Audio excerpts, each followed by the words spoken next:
Good morning, students. My name is Hemlata Yadav, and we will be discussing the pre-board practice paper for class 12th biology board preparation. So, for board preparation, we will be discussing a sample paper and its solutions. So, I'm sharing the screen with you. These are the instructions. First of all, there are sections, 5 sections. Section A has 16 questions and the question B has 5 questions of 2 marks. Section C has 7 questions of 3 marks. Section D has 2 case-based study question and 4 marks question of case-based study. Section E has 3 questions for 5 marks. Overall choices are not given, but in few questions there are internal choices. Student have to attempt only one out of that choice, and wherever necessary, neat and properly labeled diagram should be drawn. Now, about the question number 1, we will be going to question number 1. Identify the characteristics of intrauterine devices, IUDs. So IUDs के characteristics को identify करना है आपको. यहाँ पर कुछ characteristics दिए हुए हैं and उसके बाद आपको इसमें से कौन से characteristics follow करते हैं वो आपको आंसर देने हैं. तो it increases the phagocytosis of the sperm. It releases copper ions. Second says it releases copper ions, suppresses sperm motility. Third, make the uterus unsuitable for implantation. Fourth, make the cervix hostile to sperm. So, fourth is make the cervix hostile to sperm. Fifth is prevent the semen from entering the female reproductive tract. तो इसका answer क्या होगा? So, answer will be from all 5, the first 4 will be correct. Means it do all the first 4 functions, but it does not prevent the semen from entering. So intrauterine device पहले के 4 options को it do, these are the characteristics. So answer will be B option, 1, 2, 3, 4. 4 options are correct.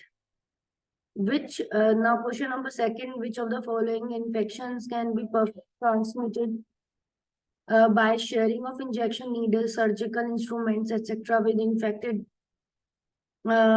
infected persons, transfusion of blood or from infected mother to the fetus too. इनमें से कौन सी बीमारियां हैं जो 4 option नीचे दिए, उनमें से कौन सी बीमारियां हैं जो कि इन्फेक्टेड नीडल से या फिर ब्लड को चढ़ाने से एक दूसरे को हो सकती हैं, एक इन्फेक्टेड पर्सन से हेल्दी पर्सन को हो सकती है. तो आंसर आपका क्या रहेगा? चारों ऑप्शंस को आप देखेंगे तो आपको पता चलेगा कि हेपेटाइटिस बी और HIV वो बीमारियां हैं जो कि इन्फेक्टेड पर्सन और हेपेटाइटिस बी और HIV दोनों ही ब्लड चढ़ाने से या इन्फेक्टेड नीडल से होती हैं. Next, which enzyme will be produced in a cell which there is a nonsense mutation in the LAC-Y gene? कौन सी एंजाइम प्रोड्यूस होगी सेल के अंदर अगर नॉनसेंस म्यूटेशन हो जाए LAC-Y जीन में? तो answer will be option LAC-Y gene की आपको एंजाइम पता होनी चाहिए कि कौन सी एंजाइम इसमें होती है. तो आंसर क्या होगा? LAC-Y से आपको पता है कि नॉनसेंस म्यूटेशन भी बन रही है. ये भी बोल रहा है कि वो नॉनसेंस म्यूटेशन है, तो यानी कि बीटा गैलेक्टोसाइडेज एंजाइम बनेगी. D option will be correct. Now the Miller Urey abiotic synthetic experiment and other subsequent similar experiment shows that मिलर-यूरे के abiotic synthetic experiment और दूसरे ऐसे ही experiment जो दूसरे साइंटिस्ट ने करे वो क्या शो करते हैं? तो उसके 4 ऑप्शन दिए हुए हैं, चारों को आप ध्यान से पढ़ेंगे एंड आंसर सर्च करेंगे कि सिंपल ऑर्गेनिक मॉलिक्यूल्स बनते हैं spontaneously under those conditions that thought to prevail early earth history. Early earth पे जो रिड्यूसिंग एटमॉस्फेयर था उसके अंदर सिंपल ऑर्गेनिक मॉलिक्यूल बन गए थे अपने आप ही. या B option, earliest life form introduce a large amount of oxygen into the atmosphere. Early life form ने और ऑक्सीजन डालिए। ये life can be created in a test tube, long chain of DNA from under abiotic condition. तो option इसका A option correct हो जाएगा, A option will be correct.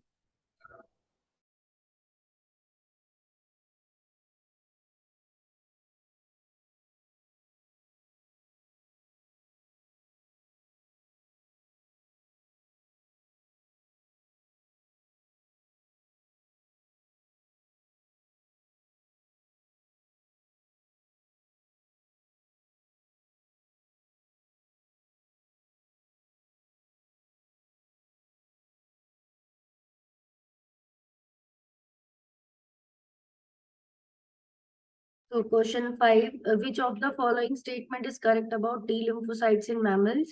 इसमें से कौन सी स्टेटमेंट करेक्ट है टी लिम्फोसाइट्स के बारे में? They are produced in thyroid, ये गलत है, आपको पता है टी लिम्फोसाइट्स थाइमस में होते हैं। They are three main type of cytotoxic T, helper T and suppressor T cell, ये सही है। तो आंसर इसका बी ही हो जाएगा, फिफ्थ का option B is correct. They are originated in lymphoid tissue, वो तो रहते ही है, टी लिम्फोसाइट्स लिम्फोइड टिश्यूज में तो ओरिजिनेट होंगे ही। तो बी और सी कोई सा भी अगर अगर ऑप्शन लगाओगे, क्योंकि इसमें दो ऑप्शंस करेक्ट बैठ रहे हैं, वो करेक्ट होंगे। Citric acid is obtained from,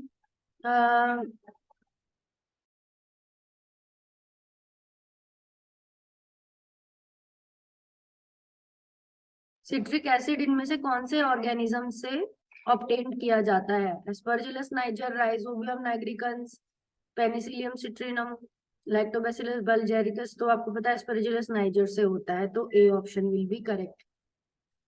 now seventh question, seventh question में आप देखेंगे क्या है, इसमें ऑप्शंस के चॉइसेस हैं, मतलब पेयर्स में ऑप्शन है। Food chain differ from the food web, food chain food web से कैसे अलग है? तो सारे ऑप्शन को देखेंगे। Food chain are single sequence who eats whom, food chain better represent entire community, या food webs represent the complex interaction among food chain. Food chain in the flow is the flow of energy in population. तो क्या correct है? तो A option is the correct, first and third. So answer A will be correct, first and third. Food chains are single sequence and the food webs represent the complex interaction among the food chains. Now question number 13, assertion, never antibiotics, sorry, newer antibiotics are required to be produced regularly. और reason क्या है? Pathogen often develop resistance to existing antibiotics. So नए antibiotics हमेशा बनाते रहने चाहिए, क्योंकि जो पैथोजेंस हैं वो रेजिस्टेंस डेवलप कर लेते हैं एंटीबायोटिक से। तो क्या करेक्ट होगा? कौन सा आप ऑप्शन आप दोगे इसमें?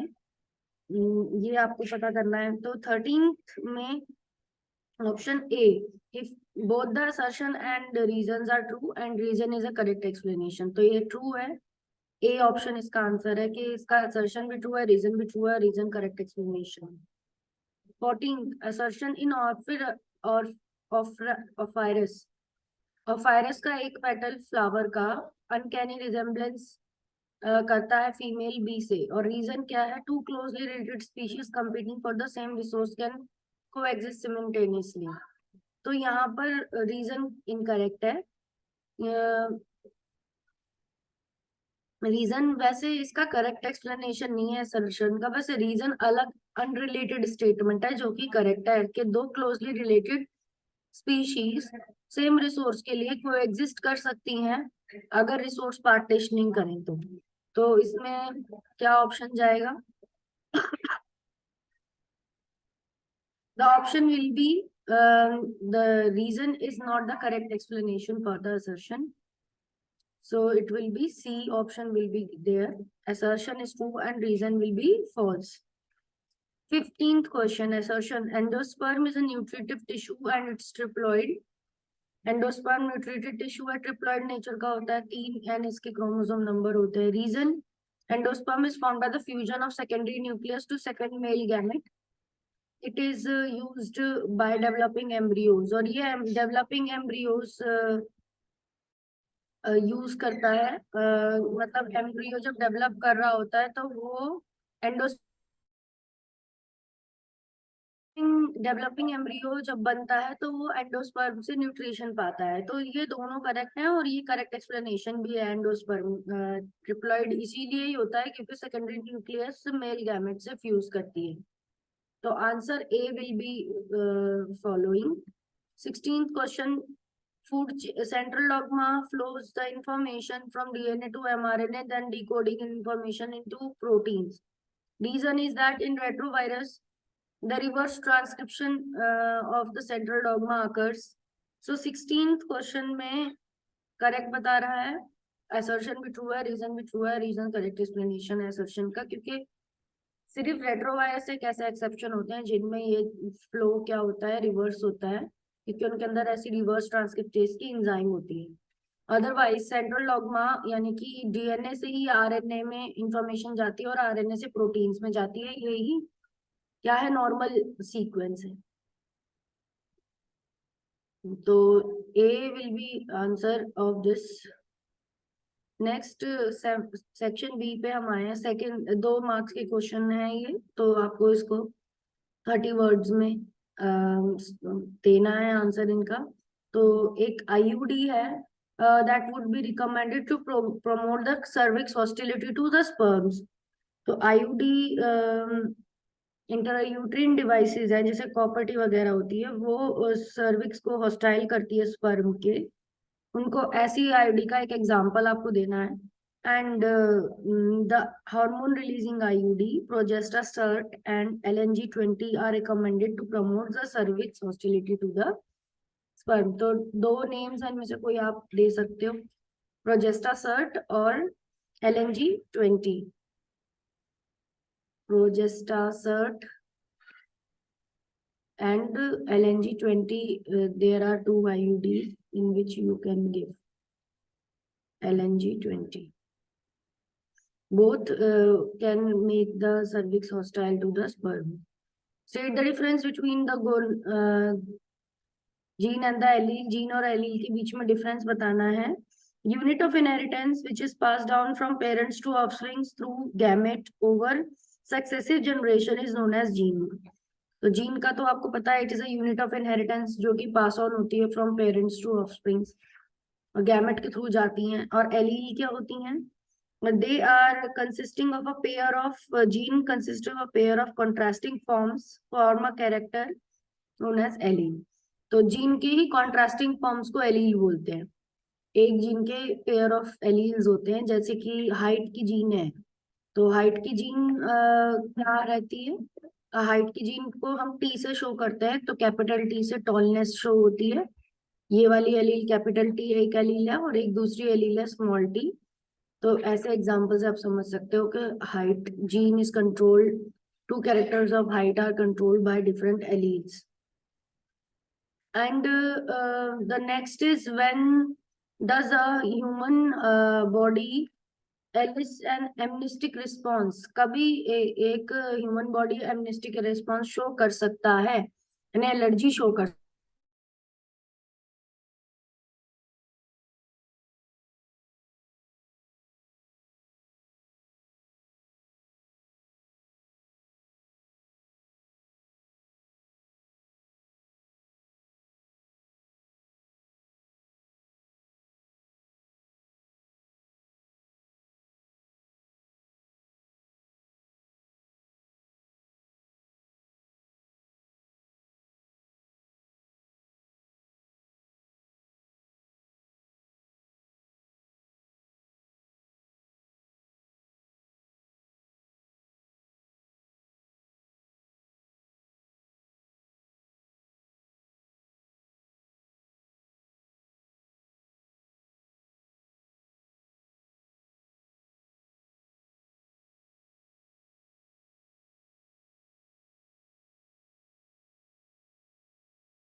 हेलो,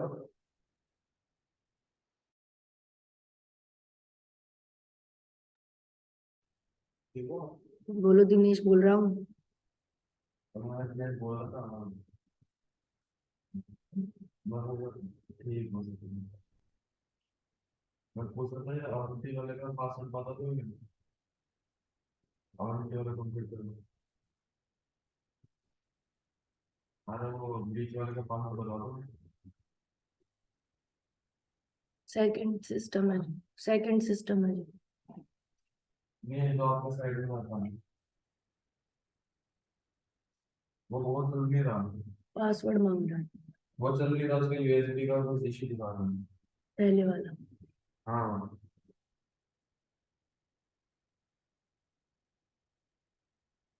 हम्म, हम्म। क्या बोल रहे हैं? पासवर्ड नहीं पता। बता। व्हाट्सएप पे चला ले, व्हाट्सएप पे भेज देंगे, नहीं तो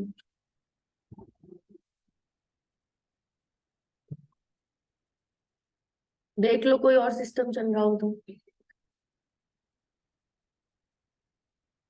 इसमें इसमें केबल देख लो, हाँ, लगा के सब। इसमें एमनेस्टिक रिस्पांस का मतलब होता है एलर्जी का रिस्पांस। तो एलर्जी में आप किसी भी एलर्जन के लिए, नॉर्मल उस एलर्जन के लिए अगर हाइपर एक्टिव रिस्पॉन्स शो करता है बॉडी, तो उसको बोलते हैं एमनेस्टिक रिस्पॉन्स। ठीक है, तो इसमें आपको यही लिखना है, when the large number of IgE are attached to the mast cells or producing the cells, the primary immune response is of low intensity. Subsequent encounter with the same pathogen elicited a highly intensified amnestic response or secondary response. तो primary response के बाद जो दूसरा होता है वो high secondary response होता है, वो एमनेस्टिक रिस्पॉन्स कहलाता है। तो ये आपको लिखना है, प्राइमरी रिस्पॉन्स के बाद जो सेकेंड रिस्पॉन्स होगा that will be the secondary response और एग्नोस्टिक रिस्पॉन्स। अब आप देखोगे कि 20 क्वेश्चन जो है उसका क्या आंसर है। पीसीआर जो है, बायोटेक्नोलॉजिकल टेक्निक्स जो हैं वो हमें डायग्नोस करने के लिए हेल्प करती हैं पैथोजन को बहुत पहले, सिम्टम्स आने से भी पहले। तो ऐसी कोई दो टेक्निक्स बताओ जिनसे हम ये कह सकते हैं कि PCR are helping us. Application बताने हैं पीसीआर के, तो यहाँ पर हम क्या बता सकते हैं, पॉलीमरेज चेन रिएक्शन और एंजाइम लिंक्ड इम्यूनोसॉर्बेंट एसेज। दो तरह से पीसीआर भी मॉलिक्यूलर डायग्नोसिस में हेल्प कर सकता है, and ELISA enzyme linked immunosorbent assay भी हेल्प कर सकता है। 21 क्वेश्चन है, what are the key function of an ecosystem और व्हाट आर इकोसिस्टम सर्विसेज। क्या की फंक्शन होते हैं इकोसिस्टम के? तो इकोसिस्टम प्रोडक्टिविटी करता है, एनर्जी फ्लो करता है, न्यूट्रिएंट साइक्लिंग करता है, डिकम्पोजिशन। चार मेन फंक्शन होते हैं इकोसिस्टम के, और इकोसिस्टम की सर्विसेज बहुत सारी हैं। तो आप उनमें से कोई से भी इकोसिस्टम की सर्विसेज बता सकते हैं। Products of ecosystem processes are named ecosystem services. Purify करना एयर को, और mitigate droughts and floods, drought और फ्लड को कम करवाना, क्योंकि जहाँ अच्छा इकोसिस्टम होता है, फॉरेस्ट होते हैं, वहां पे ड्रॉट और फ्लड भी नहीं आते। हेल्प इन साइक्लिंग, न्यूट्रिएंट्स का साइक्लिंग करना। Provide habitat to number of wildlife, बहुत सारी वाइल्ड लाइफ को हैबिटेट देता है। Act as storehouse of carbon, influence the hydrological cycle, maintain biodiversity. Water cycle भी अच्छे से चलती है। सेक्शन सी जो है, अब उसका क्वेश्चन शुरू हो रहे हैं, 3 question. With a neat label diagram write the function of any 3 parts of angiospermic seeds.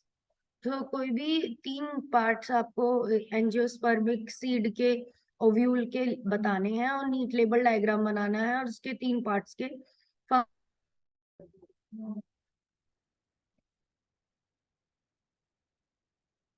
तो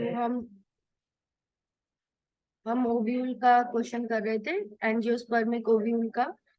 और अब हम देखेंगे कि ओव्यूल का डायग्राम और उसको कैसे हम डिस्क्राइब करते हैं।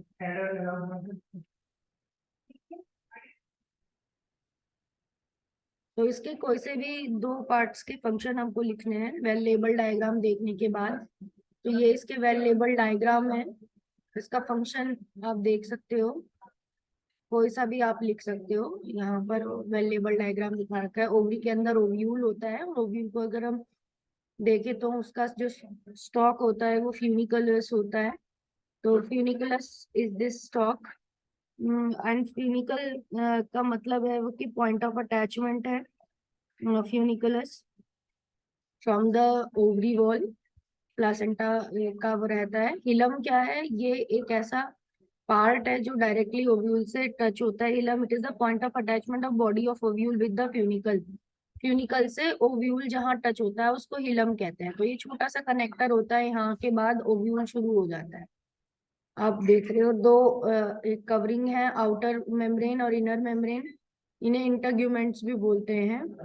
तो आउटर इंटरग्यूमेंट, इनर इंटरग्यूमेंट, एंड देन रैफे रहता है। It is the longitudinal ridge formed by the length wise fusion of funicle. तो रैफे जो है वो आपका एक रिज बन रहा है, ये ऊपर की तरफ जो आ रहा है, दिस इज रैफे। ये लॉन्गिट्यूडनल रिज बन रही है जो कि length wise funiculus with the body of ovule से जो जुड़ा हुआ पार्ट है वो उसको दिखा रहा है। एंड न्यूसेलस, ये जो पूरा येलो कलर का अंदर जो टिश्यू आपको दिख रहा है, दैट इज न्यूसेलस टिश्यू। तो न्यूक्लियस लिख रखा है यहाँ पर लेबल में, बट ये न्यूसेलस होता है। N U C E NUCELLUS होता है इसका। NUCELLU, nucellus.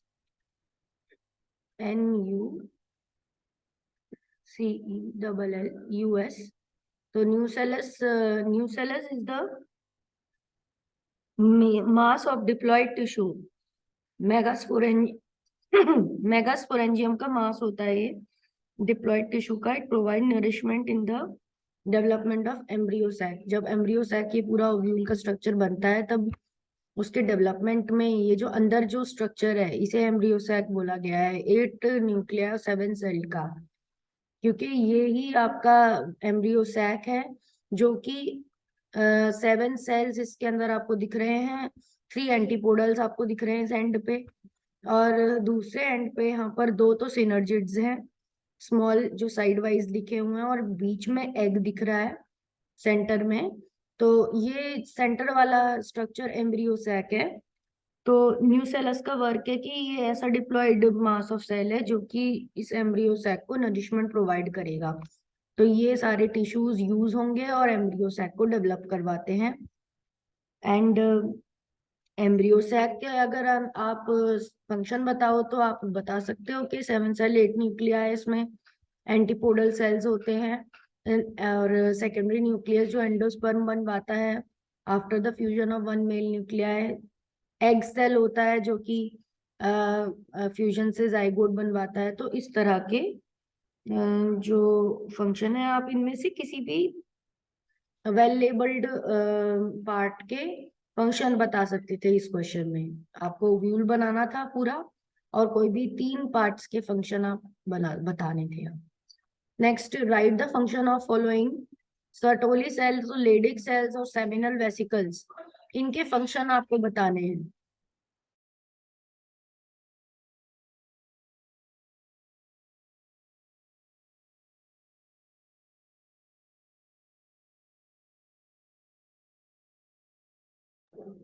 सर्टोली सेल का फंक्शन है डेवलपिंग स्पर्म और जर्म सेल्स को न्यूट्रिशन देना। फंक्शन ऑफ लेडिक सेल है कि मेल हार्मोन एंड्रोजन को सिंथेसाइज करना, testosterone banana. And seminal vesicle का एल्कलाइन सिक्रीशन, प्रोस्टाग्लैंडिन, प्रोटीन्स और फ्रक्टोज को रिलीज करना। High fructose content provide energy to spermatozoa. These secretions form 60 to 70% of fluid found in the sperm। तो यहाँ पर 3 ऐसे स्ट्रक्चर्स आपको पता चल गए, इनका फंक्शन पता चल गया। Next question is application of DNA fingerprinting. तो पैटर्निटी टेस्टिंग में कि कौन किसका रियल फादर मदर है, प्रॉब्लम ऑफ इवोल्यूशन को सॉल्व करने में, and use to study the breeding patterns of the animals facing the danger of extinction, useful in restoring the health of the patient suffering from leukemia, and it is very useful in detection of crime and legal cases।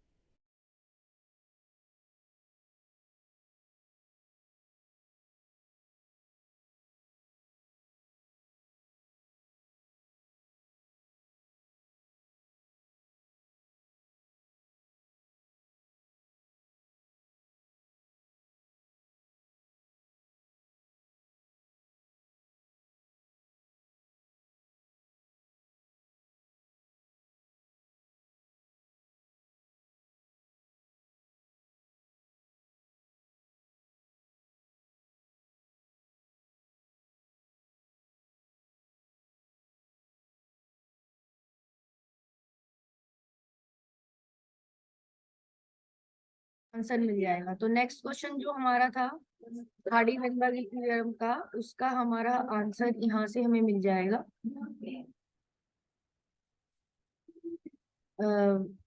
Three factors which can affect Hardy-Weinberg equilibrium enable us Hardy Weinberg model हमारा बताता है कि p square plus 2pq plus q square is equal to 1, यानी p plus q is equal to 1 आएगा, p plus q square is equal to 1 आता है। यह Hardy-Weinberg equilibrium है। और कौन से फैक्टर्स इसको अफेक्ट करते हैं? एजम्पशन ऑफ इक्विलिब्रियम, ये सब फैक्टर्स होने चाहिए तब इक्विलिब्रियम में रहता है पॉपुलेशन, और अगर इनमें चेंज आता है तो हार्डी-वेनबर्ग इक्विलिब्रियम डिस्टर्ब होगा। ये एक अलजेब्रिक एक्सप्रेशन है, इक्वेशन है, जो कि डिस्क्राइब करती है genetic equilibrium within a population. So what are the factors that can affect it? Gene migration, genetic drift, mutation, recombination, natural selection. So gene migration, genetic drift, mutation, these are the factors. Gene migration, it is the flow of the gene from one population to another. When migration of a section of population to another place occurs, gene frequency change. Gene flow, gene migration बहुत बार होता है, तो gene flow कहलाता है। genetic drift, छोटे population में कहीं पर जीन के फ्रीक्वेंसी अगर चेंज हो जाए तो जेनेटिक ड्रिफ्ट हो जाता है। ओरिजिनल ड्रिफ्टेड पॉपुलेशन को फाउंडर्स इफेक्ट भी कहते हैं, फाउंडर्स होते हैं ये। म्यूटेशन पता ही है आपको कि नए फिनोटाइप्स बना देता है। Genetic recombination, it is the reshuffling of gene combination during the crossing over. Natural selection, ये प्रोसेस है जिसमें ऑर्गेनिजम्स बेस्ट सूट होते हैं उनके इन्वायरमेंट के लिए, सर्वाइव करते हैं, रिप्रोड्यूस करते हैं। तो ये कुछ फैक्टर्स हैं जो हार्डी-वेनबर्ग इक्विलिब्रियम को डिस्टर्ब करते हैं। 5 फैक्टर्स, इनमें से कोई आप लिख सकते थे 3। नेक्स्ट इज क्वेश्चन पे आएंगे अब, नेक्स्ट क्वेश्चन पे।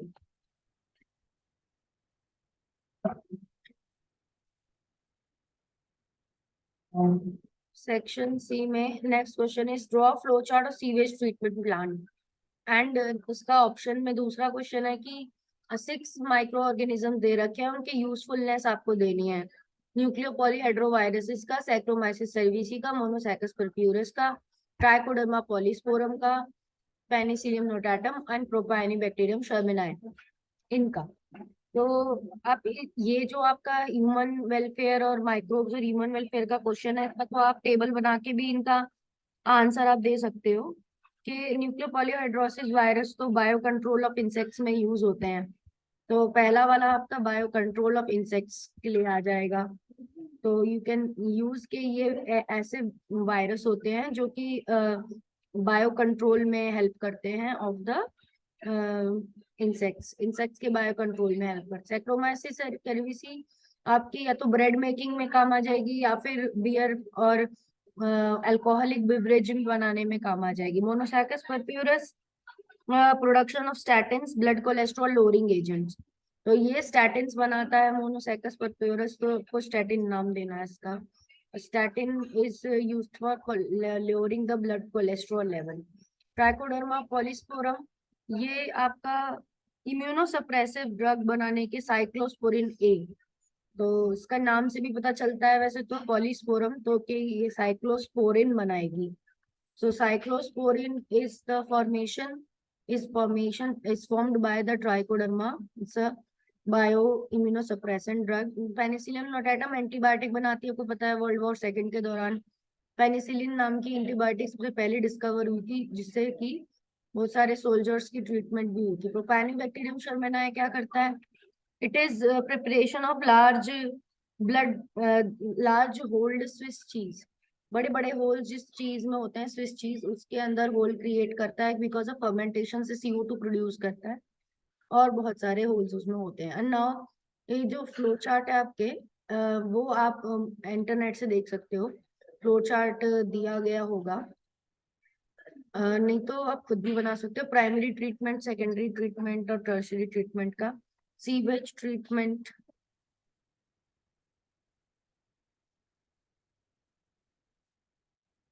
So sewage treatment flow chart diagram you can see.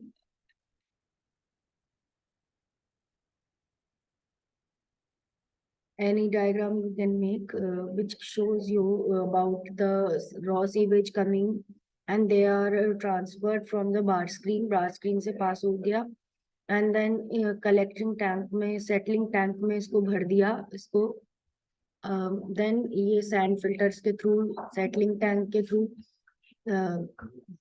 फ्लोटेबल solids निकल गए एंड देन इसे बड़े से सर्कुलर एरेशन टैंक में इस पानी को सर्कुलरली एयर इसमें फीड करते हुए घुमाया गया जिससे क्या बना एक्टिवेटेड स्लज बना बहुत सारा स्लज तो सेकेंडरी सेटलिंग टैंक में भेज दिया सॉरी बहुत सारा स्लज इसमें से स्लज डाइजेस्टर में भेज दिया एंड थोड़ा सा स्लज वापस इसी के अंदर डाल दिया गया ताकि वो नेक्स्ट प्रोसेस को तेज कर सके एक्टिवेटेड स्लज के उसमें बैक्टीरियाज है फंगस है एंड देन क्लोरीन टैंक में लास्ट में क्लोरीन मिलाकर और माइक्रो ऑर्गेनिज्म को किल कर दिया गया तो ऐसे flow chart is given here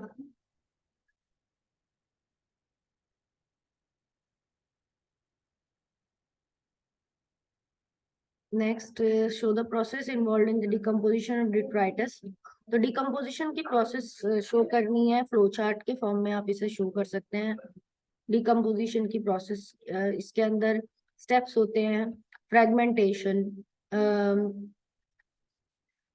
detritification leaching catabolism so the detritus decomposition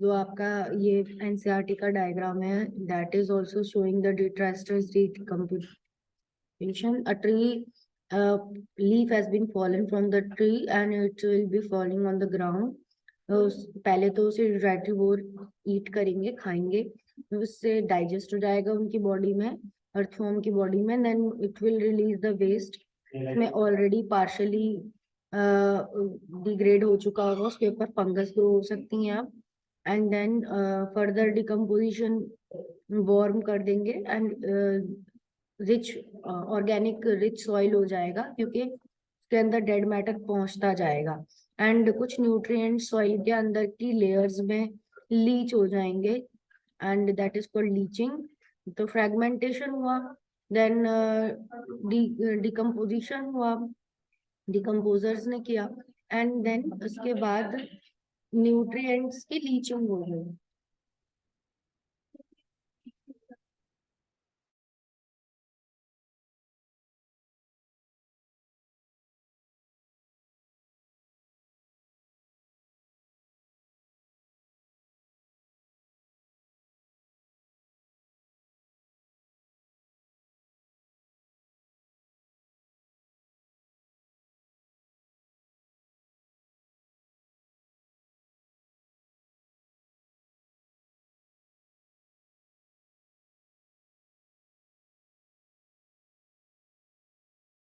is the steps of rDNA formation recombinant DNA कैसे बनता है वो आपको दिया हुआ है तो उसके फ्लो चार्ट देख सकते हैं उसका उसका डायग्राम भी एनसीईआरटी में दिया हुआ है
recombinant. अगर मिलेगी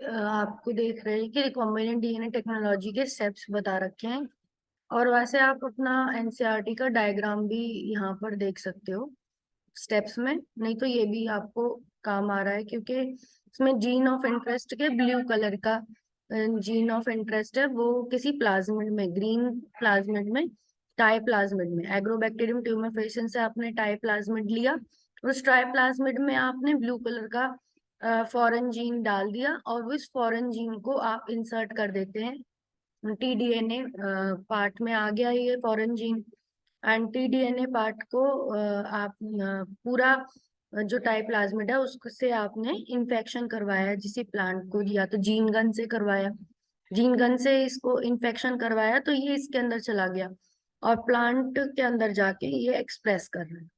तो this is the way DNA, recombinant DNA technology से आप क्या कर सकते हो, किसी भी प्लांट को ट्रांसजेनिक बना सकते हैं। सो आई होप आपको ये समझ में आ गया है। एंड नहीं तो एनसीईआरटी का भी आप डायग्राम यहाँ से देख सकते हैं, एनसीईआरटी में भी रिकॉम्बिनेंट डीएनए टेक्नोलॉजी के डायग्राम्स गिवन है। डोनर डीएनए और plasmid DNA, donor DNA cut produce करवाया, एंड देन प्लाज्मिड डीएनए में भी कट प्रोड्यूस करवाया सेम रेस्ट्रिक्शन एंजाइम से। जब आपने कट प्रोड्यूस किया, then you will be able to ligate both the pieces of DNA, and then उसके अंदर that recombinant DNA can be transferred into a vector, and like host cell के अंदर आपने इसको डाल दिया प्लाज्मिड को, and the plasmid can be multiplied, बहुत सारे उसके क्लोन्स मल्टीप्लाई कर दिए, and then you can get the foreign gene in large amount, and the bacteria को भी बहुत सारे आपने ग्रो करा लिए। तो that are the steps of recombinant DNA technology.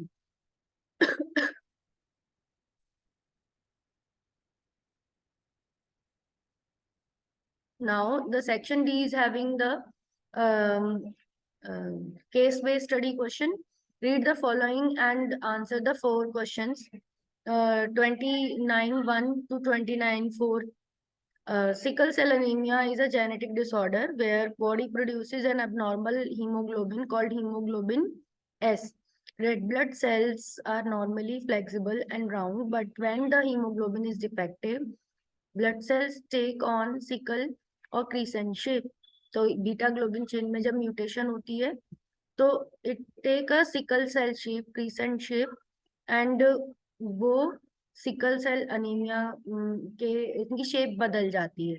Sickle cell कैसे होते हैं, क्रीसेंट मून के शेप के सिकल सेल होते हैं, इस तरह के वो हो जाते हैं। तो इनके अंदर कम ऑक्सीजन भी क्या होती है, कम ऑक्सीजन इसके अंदर कैरी करने की कैपेसिटी होती है, ये प्रॉपरली ऑक्सीजन भेज नहीं पाते।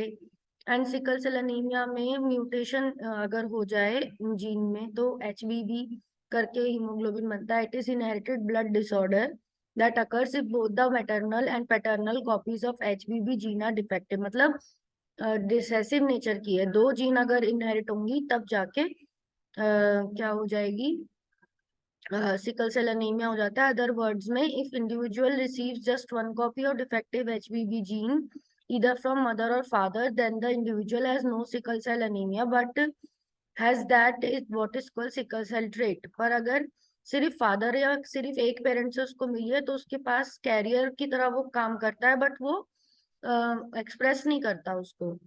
तो they do not have any symptom, के अंदर कोई सिम्टम भी नहीं होते, प्रॉब्लम भी नहीं होती उनको कोई, and they can lead to a having a sickle cell anemia, both parent should be sickle cell. One parent has sickle cell anemia, other has sickle cell trait. Both parent have sickle cell anemia. So 3 inheritance scenario बनते हैं. तो sickle cell anaemia किस तरह की disease हो गई? तो answer आपको पता होना चाहिए. It is an autosomal recessive disease, क्योंकि 2 जीन रिक्वायर्ड है इसकी. Next, if both the parent have sickle cell trait, then there is dash of child having sickle cell anemia. तो अगर दोनों पेरेंट्स के पास सिकल सेल ट्रेट है, तो यहाँ पर कितना % चांस है चाइल्ड का कि उसको सिकल सेल अनीमिया होगा? तो इसका सिकल सेल अगर ट्रेट है तो बच्चे को कितना चांस है, कितना % चांस है सिकल सेल होने का? That is the question.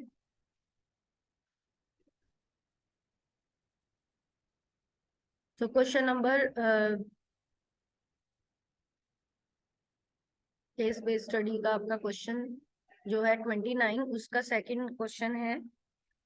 29 का सेकंड क्वेश्चन, इसमें ए 25% रिस्क होगा. So A option will be going. If one parent has sickle cell anaemia, अगर एक पेरेंट के पास सिकल सेल अनीमिया है तो other has sickle cell trait, there is dash that their children will be having sickle cell anemia and dash will have sickle cell trait. तो अगर कितना % chance रहे? 50% risk रहेगा दोनों में. 50-50%. अगर एक पेरेंट को सिकल सेल अनीमिया है, दूसरे को सिकल सेल ट्रेट है, तो 50% उनके चाइल्ड को सिकल सेल अनीमिया होगा और 50% को सिकल सेल ट्रेट होगा. तो 50-50% इसका आंसर होगा. बी ऑप्शन इसका होगा. And the point mutation in sickle cell anaemia lead to change in codon. तो कौन सा पॉइंट म्यूटेशन होता है, जो कौन सा कोडोन चेंज होता है इसमें? फोर्थ में सी आंसर होता है. GAG to GUG. GAG change हो जाता है GUG में. तो ये पॉइंट म्यूटेशन रहता है सिकल सेल एनीमिया में. अब आपको नेक्स्ट केस स्टडी क्वेश्चन है 30. Read the following and answer the 4 questions 31 to 34. Every day we are exposed to large number of infectious agent. However, only a few those exposures result in disease. Why? This is due to the fact that the body is able to defend itself from most of the agents, foreign agents. This overall ability of the host to fight the disease is called immunity. Immune system की property होती है, इसे immunity कहते हैं. 2 तरह की होती है, innate immunity, acquired immunity. Innate immunity is when innate immunity तब होती है जब non specific type of defense that is present at the time of birth. This is accomplished by providing the different types of barriers to the entry of the foreign agents to our body. Innate immunity consists of 4 types of barrier: physical barrier, mucus coating, and the skin occurs in the physical barrier. And gastrointestinal tract, urinary track, सबकी mucus coating होती है, वो physical barrier. Physiological barrier में acid आता है stomach का. Cellular barrier में बहुत सारे सेल्स आते हैं. And then tissues, phagocytosis destroyed microbe. Cytokine barrier में वायरस इन्फेक्टेड सेल से निकले हुए प्रोटीन्स आते हैं. Skin barrier that protects our body from entering microorganism is dash barrier. Skin किस तरह का बैरियर है? फिजिकल बैरियर का है. तो दैट इज द आंसर. तो answer is physical barrier. Skin is a type of physical barrier. Second question, non-specific type of defense is also known as. Non-specific defense और किस के नाम से जाना जाता है? तो we say that it is innate immunity के नाम से जाना जाता है. innate immunity होती है non-specific. When the host is able to fight against disease-causing organism, the ability is known as. जब होस्ट फाइट करने लायक होता है तो इसको इम्यूनिटी बोलते हैं. B option. Which type of barrier include the interferons. Interferons में कौन से बैरियर आते हैं? Cytokine barrier. अब सेक्शन ई रह गया है, इसमें 5 मार्क क्वेश्चन है. तो 5 मार्क क्वेश्चन आप इसका स्क्रीनशॉट ले सकते हैं. 5 मार्क क्वेश्चंस आपको खुद सॉल्व करना है because they are the lengthy questions. So आप सर्च करें इनके क्वेश्चंस के आंसर और इनको सॉल्व करेंगे, तो इससे आपका पेपर पूरा कंप्लीट हो जाएगा. मेंस्ट्रुअल साइकिल्स के फेजेस आप डायग्राम से समझा सकते हो. फीमेल रिप्रोडक्टिव सिस्टम आप डायग्राम से समझा सकते हो. And various layers of uterus का डायग्राम बन जाएगा. डीएनए मॉलिक्यूल कैरेक्टरिस्टिक, डीएनए के पूरे फीचर्स बताने हैं, लैक ओपेरॉन आपको समझाना है, ट्रांसजेनिक एनिमल्स को ट्रांसजेनिक क्यों कहते हैं वो बताना है, वैक्सीन सेफ्टी के बारे में बताना है, इस various steps purification of artificial insulin बताना है. So with this, I would like to end the video here, and I think आपको ये पेपर समझ में